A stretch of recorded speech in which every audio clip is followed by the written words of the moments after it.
स्वागत है दोस्तों आप सबका। आज की इस वीडियो में हम चर्चा करेंगे राजस्थान का जो करंट जीके हैं 26 सितंबर 2020 से 2 अक्टूबर 2020 तक। दोस्तों ये एक चैलेंज सीरीज शुरू किया है जिसमें राजस्थान की जो करंट अपडेट हैं प्रतियोगी परीक्षाओं के लिए वो इस वीडियो में आपको मिलेगी। तो चलिए दोस्तों बिना कोई देरी के हम शुरू करते हैं। 26 सितंबर 2020 से 2 अक्टूबर 2020 के बीच में राजस्थान में घटित होने वाली विभिन्न घटनाओं का विश्लेषण करके कि प्रतियोगी परीक्षा में कौन कौन से प्रश्न बन सकते हैं उनके लिहाज से उन पर चर्चा करते हैं। वसुंधरा राजे को बीजेपी के राष्ट्रीय कार्यकारिणी के उपाध्यक्ष के पद पर मनोनीत किया गया। दोस्तों श्रीमती वसुंधरा राजे भारतीय जनता पार्टी के एक बहुत बड़ी नेता हैं, राजस्थान की प्रथम महिला मुख्यमंत्री। इनको हाल ही में राष्ट्रीय उपाध्यक्ष बनाया गया, बीजेपी का राष्ट्रीय उपाध्यक्ष, ठीक है ना। तो बीजेपी के राष्ट्रीय अध्यक्ष कौन है? जेपी नड्डा, श्रीमान जेपी नड्डा। इनको मनोनीत किया है उपाध्यक्ष के पद पर। अगला बिंदु है दोस्तों 9 करोड़ रुपए से बरकतुल्ला स्टेडियम का जीर्णोद्वार। 9 करोड़ रुपए की लागत से बरकतुल्ला स्टेडियम का जीर्णोद्वार। दोस्तों यह स्टेडियम जोधपुर में स्थित है और क्यों ये जीर्णोद्वार करवाया जा रहा है, क्या इसके पीछे मकसद है? 2022 से यहाँ पर आईपीएल करवाने की योजना है दोस्तों। यहाँ पर इंडियन प्रीमियर लीग के मैच करवाने के लिए ये कोशिश है। तो जो आरसीए के जो अध्यक्ष हैं राजस्थान क्रिकेट एसोसिएशन के, वो हैं श्रीमान वैभव गहलोत। ये चाह रहे हैं कि हम जोधपुर में भी आईपीएल के मैचेस करवाएं। राजस्थान में जयपुर में इस साल कोरोना की वजह से यहाँ पे भारत में आईपीएल नहीं हो रहा है, बट जब भारत में आईपीएल होता है तो राजस्थान के जयपुर में भी मैचेस होते हैं। तो उसको विस्तार करके जोधपुर में भी मैच लाने की कोशिश है। उसी के तहत 9 करोड़ रुपए खर्च करके एक अंतर्राष्ट्रीय स्तर की आधुनिक सुविधाओं युक्त एक स्टेडियम को बनाना है। अगला बिंदु है दोस्तों, इस सप्ताह एक बहुत बड़ी घटना घटी दोस्तों। पूर्व केंद्रीय मंत्री श्रीमान जसवंत सिंह जसोल का निधन 27 सितंबर 2020 को, यानी 27 तारीख को जो है जसवंत सिंह जी का निधन हो गया। इनका जो पैतृक गांव है दोस्तों वो जसोल, कौन सा गांव है? जसोल, बाड़मेर में है। दोस्तों ये भूतपूर्व सैनिक भी थे, यानी सैनिक पद पर काम किया। बाद में ये राजनीति में आए और भारतीय जनता पार्टी के सक्रिय सदस्य रहे और 9 बार ये सांसद रहे दोस्तों। 9 बार ये सांसद चुने गए और इन्होंने वित्त मंत्री, रक्षा मंत्री, विदेश मंत्री जैसे महत्वपूर्ण विभागों में काम किया और मंत्री रहे। और इनकी जो एक पुस्तक थी दोस्तों, जिस पर काफ़ी विवाद भी हुआ था, जीना इंडिया पार्टीशन इंडिपेंडेंस, ये इनकी पुस्तक है दोस्तों। करंट जीके में से ध्यान रखना, कोई भी घटना घटती है तो उनके आसपास जितना भी दायरा है, जो भी प्रश्न बन सकते हैं, वो हमेशा क्लियर कीजिएगा। तो ये पुस्तक अब पूछी जा सकती है क्योंकि इनका हाल ही में देहांत हुआ है और 2014 में इनको जो है टिकट नहीं दिया गया लोकसभा का भारतीय जनता पार्टी द्वारा। तब इन्होंने निर्दलीय नामांकन भर के चुनाव लड़ा, लेकिन इन्हें जो है सफलता हासिल नहीं हुई थी। अगला बिंदु है दोस्तों श्रीमान गुलाब कोठारी, राजस्थान पत्रिका के प्रधान संपादक हैं। इनको महात्मा गांधी अंतर्राष्ट्रीय पुरस्कार दिया गया 2 अक्टूबर के दिन एक वर्चुअल कार्यक्रम में। ये इनको आज ही के दिन ये पुरस्कार सौंपा गया है और राजस्थान पत्रिका के प्रधान संपादक हैं। किसने दिया ये महात्मा गांधी अंतर्राष्ट्रीय पुरस्कार? भारतीय नॉर्वेजियन सूचना एवं सांस्कृतिक फोरम के द्वारा ये पुरस्कार दिया गया नॉर्वे से। 2 अक्टूबर 2020 के दिन ये इनको प्रदान किया गया क्योंकि इसी दिन महात्मा गांधी की जो है जयंती है, जन्म दिवस है। गांधी जयंती के उपलक्ष्य में ये दिया गया दोस्तों। अगला महत्वपूर्ण बिंदु, सांबर झील व प्रवासी पक्षियों के संरक्षण के लिए राजस्थान हाईकोर्ट ने बनाई एक्सपर्ट कमेटी। दोस्तों सांबर जो झील है उसके आसपास एक बायोडाइवर्सिटी जोन है जहाँ पे अनेक विभिन्न प्रकार के पक्षी आते हैं। तो उनके संरक्षण के लिए राजस्थान हाईकोर्ट ने एक एक्सपर्ट कमेटी बनाई है और इसका जो मुखिया बनाए गए हैं वन विभाग का मुखिया, यानी जो वन और पर्यावरण मंत्रालय जिनके पास में रहता है उसी को ये इस एक्सपर्ट कमेटी का अध्यक्ष बनाया गया। इसमें कुल 7 सदस्य नियुक्त किए गए। तो देखते हैं मामला क्या है, क्यों इन बनाई गई ये एक्सपर्ट कमेटी। सांबर झील में प्रवासी पक्षियों की मौत के मामले में स्वप्रेरित प्रसंज्ञान लिया। यानी स्वप्रेरित प्रसंज्ञान उसको कहते हैं कि जब किसी समाचार में या किसी टीवी पर या कहीं पे भी स्वतः उन्हें पता चलता है जब कोर्ट को, तो वो खुद जब केस शुरू करते हैं या उसकी सुनवाई शुरू करते हैं, इसको कहते हैं स्वप्रेरित प्रसंज्ञान। तो इस आधार पर उन्होंने केस शुरू किया और राजस्थान सरकार को ये आदेश दिया कि ये एक एक्सपर्ट कमेटी है और ये काम करेगी। और देखिए 28 सितंबर 2020 को हाईकोर्ट के जो मुख्य न्यायाधीश हैं राजस्थान हाईकोर्ट के इंद्रजीत महांती और न्यायाधीश प्रकाश गुप्ता की खंडपीठ ने सुनवाई की थी। तो राजस्थान हाईकोर्ट के मुख्य न्यायाधीश कौन है? इंद्रजीत महांती। तो इन दोनों जजों ने जो है इस केस की सुनवाई की और क्या निर्णय दिया, एक तो एक्सपर्ट कमेटी के गठन का और दूसरा कि इस झील के किनारे जो हैं तत्काल अस्थायी नर्सरी बनाई जाए जहां पक्षियों के आवास और उनके इलाज की पूरी सुविधा हो। यानी जो पक्षियों के साथ जो अप्रिय घटनाएं घट रही हैं, उनके एक तरीके से कहें कि जो खतरा बन रहा है उसको सॉर्ट आउट करने के लिए, उसका समाधान करने के लिए ये एक अस्थायी नर्सरी फिलहाल बनाने का आदेश दिया है और एक्सपर्ट कमेटी भी गठित की है कि इसके लिए क्या कर सकते हैं। आप जल्दी से सुझाव देखें, राजस्थान सरकार को जल्दी से कठोर कदम उठाने का भी जो है आदेश दिया है। अगला बिंदु है दोस्तों आत्मनिर्भर राजस्थान। सीएम ने स्वरोजगार को बढ़ावा देने के लिए एक अभियान चलाया है, आत्मनिर्भर राजस्थान। मुख्यमंत्री श्रीमान अशोक गहलोत ने अभियान चलाया है। इसके तहत देखिए अपनी दुकान अपना व्यवसाय योजना का शुभारंभ। तो दोस्तों यहाँ पे प्रश्न बनता है कि अपनी दुकान अपना व्यवसाय का संबंध किससे है?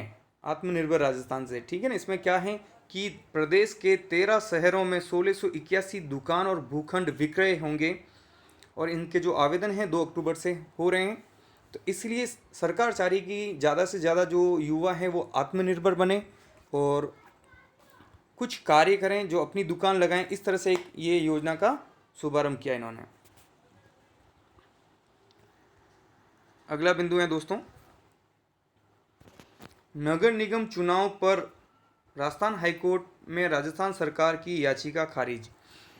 दोस्तों जैसा कि आपको पता है कि फिलहाल कोरोना काल चल रहा है, कोविड-19 की वजह से जितनी भी असामान्य परिस्थितियां उपजी हैं, तो इसको ध्यान में रखते हुए राजस्थान सरकार ने एक रिट लगाई राजस्थान हाईकोर्ट में कि जो है हम 31 अक्टूबर 2020 तक चुनाव नहीं करवा सकते हैं और ये चुनाव हम करवाना चाह रहे हैं 31 मार्च 2020 तक।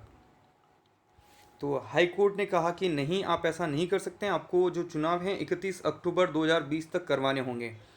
माना कि कोविड-19 है, लेकिन अब आप चुनाव को टाल नहीं सकते हैं, क्योंकि एक तरफ पंचायती राज चुनाव आप देखेंगे दोस्तों, सरपंच के चुनाव हो रहे हैं। तो सरकार ने यह तर्क दिया कि जिन शहरों में चुनाव होने हैं, जैसे जयपुर, जोधपुर और कोटा के नगर निगम में, तो वहाँ पे स्थिति बहुत गंभीर बताई जा रही कोरोना की। लेकिन कोर्ट ने कहा कि परिस्थितियाँ रहेगी ऐसे, उन्हीं परिस्थितियों में ध्यान रखते हुए सावधानी पूर्वक चुनाव करवाना भी जरूरी है। तो राज्य निर्वाचन आयुक्त कौन है दोस्तों? PS मेहरा, प्रेम सिंह मेहरा। और कहाँ पर चुनाव होना है तो अभी ध्यान रखना, कोर्ट ने ये आदेश दिया तो 31 अक्टूबर 2020 तक यहाँ पर चुनाव करवाना जरूरी है। जयपुर, जोधपुर और कोटा, इन तीनों जगह पर 2-2 नगर निगम हैं। पहले दोस्तों 1-1 था, फिर लास्ट ईयर ये जो हैं 2-2 बनाए गए। तो वर्तमान में राजस्थान में कुल कितने नगर निगम हैं? 10।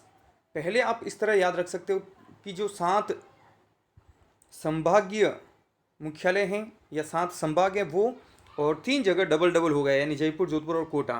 तो जयपुर में जो 2 हैं उनके नगर निगम के नाम देखिए, जयपुर हेरिटेज एंड जयपुर नगर निगम।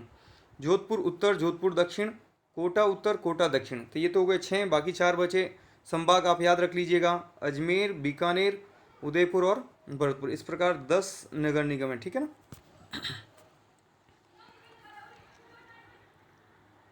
और इनके जो चुनाव हैं वो राज्य निर्वाचन आयोग करवाता है।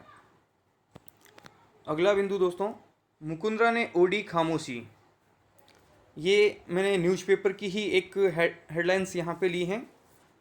क्या संदर्भ है इसका, क्या देखिए अर्थ है कि जो मुकुंदरा हिल्स हैं वहाँ पर बाघ विहीन हो गया है ये राष्ट्रीय उद्यान। 22 मई से MT4 का शावक, 14 अगस्त से MT1 और 3 अगस्त से MT2 टाइग्रेस का शावक लापता है। यानी ये जो अभयारण्य है, ये राष्ट्रीय उद्यान जो है वर्तमान में ये बाघ विहीन हो चुका है। तो एक तरीके से यहाँ पे ये बहुत अच्छा प्रश्न बनता है कि आपको 3-4 ऑप्शन में मिलेंगे कि कौन सा एक राष्ट्रीय उद्यान या अभयारण्य या बाघ परियोजना या कह सकते हैं कि टाइगर प्रोजेक्ट हैं जहाँ पर बाघ विहीन हो गया है। एक के बाद एक अनेक शावक और बाघ वहाँ पे लापता हो जाते हैं और वहाँ पे जो कैमरास लगे हैं दोस्तों, वहाँ पे भी वो ट्रेस नहीं कर पाए कि वो बाघ कहाँ चले गए हैं। तो काफ़ी एक सस्पेंस भरा एक मामला रहा है यहाँ पर। तो देखिए जो मुकुंदरा हिल्स हैं, पहाड़ियों के आधार पर इसका नाम रखा गया है। तो इसका जो विस्तार है कोटा, बूंदी, झालावाड़ और चित्तौड़गढ़, इन 4 जिलों में इसका विस्तार है। 1955 नवंबर 1955 इसकी स्थापना एक अभ्यारण्य के रूप में हुई। 2003 में इसका नाम राजीव गांधी नेशनल पार्क कर दिया गया और 2013 में इसको टाइगर रिजर्व घोषित किया गया। ये राजस्थान का तीसरा टाइगर रिजर्व है। तो इससे पहले रणथंभौर और सरिस्का, ठीक है ना। तो ये वर्तमान में यहाँ से बहुत ज़्यादा बाघ जो हैं वो लापता हो चुके हैं, इसीलिए ये सुर्खियों में रहा है। अगला बिंदु दोस्तों, जनजाति अंचल में 2 अक्टूबर 2020 से 14 नवंबर 2020 तक चलेगा एक अभियान और उस अभियान का नाम है ऑपरेशन विद्या भूमि अभियान। बहुत इंपॉर्टेंट है दोस्तों, ध्यान रखना। ये प्रश्न यही आएगा कि ऑपरेशन विद्या भूमि अभियान कब से कब तक चलाया गया। तो 2 अक्टूबर 2020 से 14 नवंबर 2020 तक किस क्षेत्र में?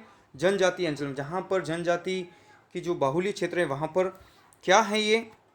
तो देखिए आश्रम, छात्रावासों और आवासीय विद्यालय, यानी जो शैक्षणिक क्षेत्र हैं उनमें जो आश्रम, छात्रावास यानी हॉस्टल्स और ये जो विद्यालय हैं, आवासीय विद्यालय, उनको आवंटित भूमि का राजस्व रिकॉर्ड में अंकन होगा, ठीक है ना। उसका ऑन रिकॉर्ड चढ़ाया जाएगा और उनको वो जो भूमि है लीगली अलॉटमेंट कर दी जाएगी।